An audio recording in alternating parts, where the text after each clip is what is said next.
So how long does it take to buy a house? Well, the short answer, probably about 2 to 3 months. But I want to give you 3 real easy tips to get you started. And then as a bonus, I want to give you 4 ways to kind of speed up the process. So just check this video out and I'll give you all the information that you need.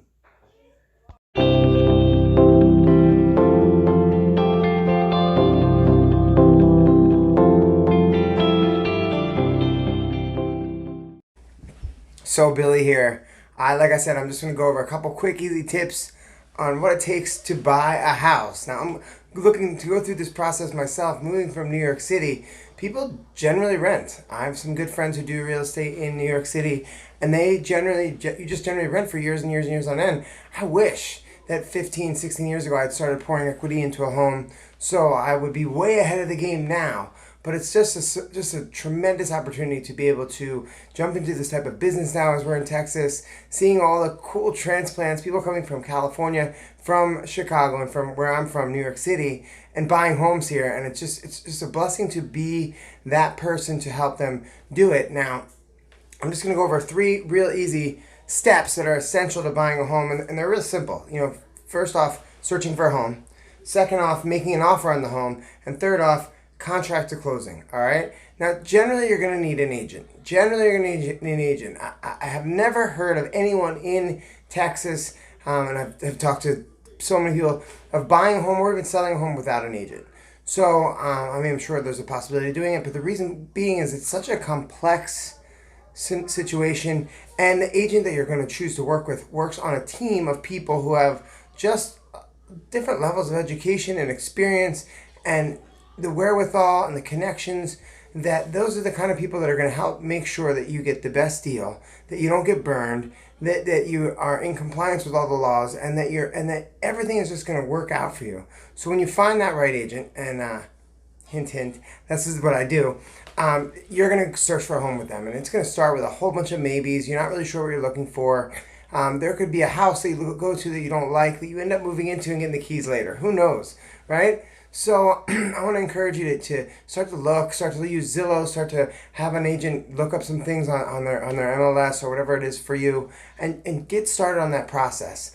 But then when you actually find that dream home, I want to encourage you to make an offer. All right, and that's where your agent's going to come in. They're going to step in for you, and they're going to make a formal offer ASAP. Then after you make an offer, you're going to need a home inspection, and there's a couple of other steps that need to be done along the way. And this is number 2 of the essential steps of buying a house. Real simple. The third one is just closing the house. So once the seller has accepted your offer, now the title of this video is, how long does it take? Once the seller accepts your offer, it usually takes between 30 and 45 days if you're on point. And I have a couple tips at the end of this video that are going to help you speed up the process.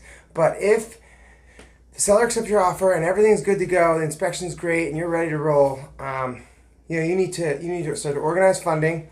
You need to have the mortgage company make a formal appraisal. You need to connect with the title attorney. Now, this is what your agent is there for, but this is part of the closing. They're going to make sure that the title is clean, literally, not like kind of like a car, to make sure that there wasn't any previous accidents. But believe it or not, a lien or a mortgage on a home extends potentially past the person who's moved out. So let's say someone has a lien on that home from some work they had done 20 years ago. It could literally come back and bite you. It's not very common, but if you take out title insurance and have a title attorney check it out, you're 100% clear from that. And then, of course, you got to set up some home insurance. All right, so those are the 3 real easy steps to getting a home. Usually takes 2 to 3 months, depending on how long your search takes, how long the closing takes. And now I'll just drop real quick and easy 4 tips to get this started. Now, getting pre-approved. This is something that I've been studying in depth because it applies to me. It applies to the people that I'm working with.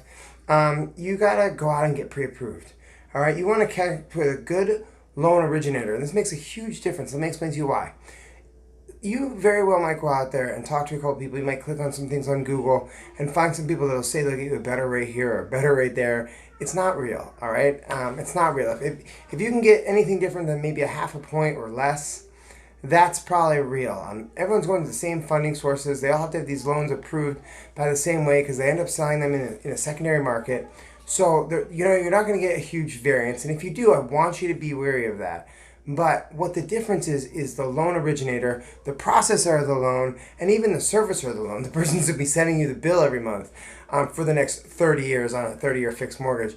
These are the people that you need to have assurance that they're the people you want to do business with.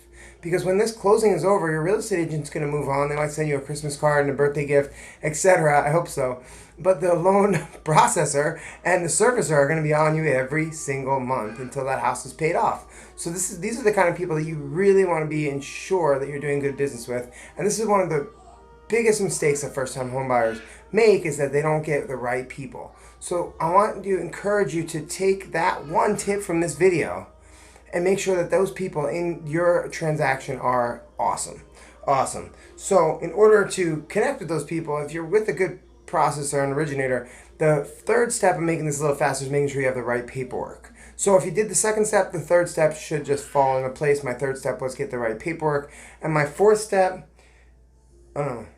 get pre-approved, get the right paperwork. My third step was find the right real estate agent. But if you're on this video, you've already found the right real estate agent, right?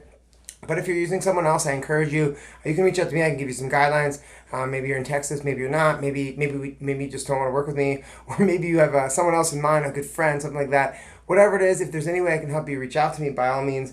And the fourth easy step is make sure you have those closing costs available. Make sure you can write a check or a cashier's check or a briefcase full of money or whatever it happens to be. That won't necessarily work, maybe, but make sure that stuff's available. So, like I said, if you need help with anything at all, reach out to me. I work with a tremendous team of people that really know what they're doing, really are people that have a heart for helping people get into these types of spaces. They've gone just well and beyond the initial steps of being in the agency that we do.